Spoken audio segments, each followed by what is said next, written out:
Bonjour, Claude Gary, conseillère conjugale au cabinet Raphaël à Nancy. Pendant le confinement, j'avais envie de vous parler de la jalousie.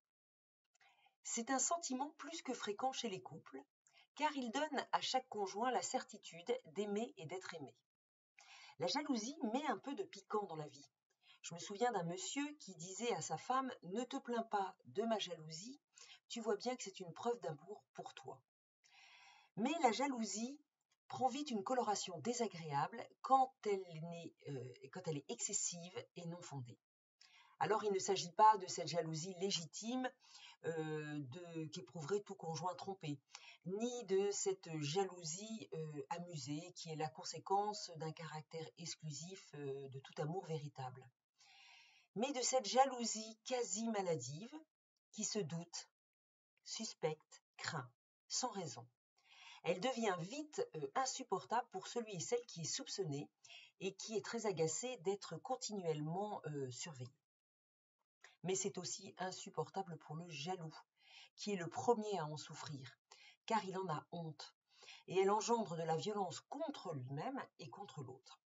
C'est-à-dire que ça va entraîner une dévalorisation de soi-même. De toute façon, je sais bien que je ne vaux rien. Tu ne m'as jamais aimé, c'est normal, t'as qu'à voir ce que je suis. Constat d'échec sur soi-même, et elle pousse en même temps à la culpabilisation, à l'accusation de l'autre. Tu t'occupes pas de moi, il n'y en a que pour les autres. Tout peut être prétexte à la jalousie. La belle-mère, le travail, les enfants. Tout ce qui peut me donner l'impression que je ne compte pas en premier. Alors on ne guérit pas facilement de cette jalousie profonde. Le jaloux doit faire un travail sur lui-même pour retrouver cette paix. Ainsi est-il bon de chercher en soi les causes profondes et réelles de cette jalousie, dont les racines peuvent être le manque de confiance en soi.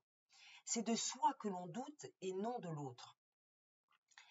Alors, d'où peut venir ce manque de confiance en soi? Il y a bien des explications possibles.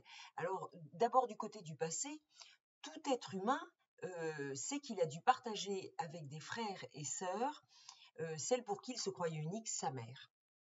Il y a des jalousies qui commencent à la naissance, par exemple du plus jeune frère, et que l'on retrouve lors des héritages. Et peut-être que l'on a souffert d'une éducation où étaient cultivées les comparaisons, où il y avait de la rivalité. La cause peut être dans un passé plus proche.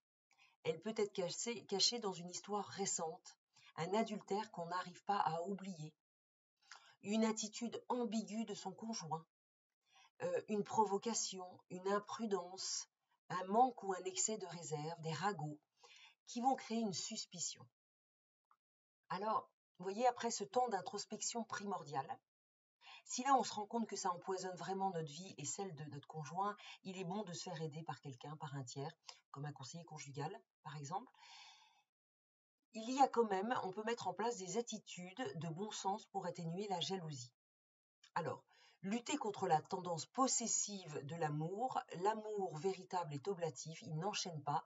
L'amour, en fait, il ne peut grandir que dans la liberté. Peut-être aussi de se rendre compte de la prise en compte de la tonne de choses que l'autre nous donne et non des petits riens qu'il a oubliés. Et puis enfin, retrouvons confiance en nous, en ayant le sentiment d'être unique, irremplaçable. Regardons-nous si on a la foi avec les yeux de Dieu pour qui on a un prix fou. Voilà, je vous remercie. Vous pouvez vous abonner à la page Facebook et YouTube du cabinet Raphaël et aussi aller sur le site internet où vous pouvez retrouver les rubriques radio ainsi que des articles. Au revoir.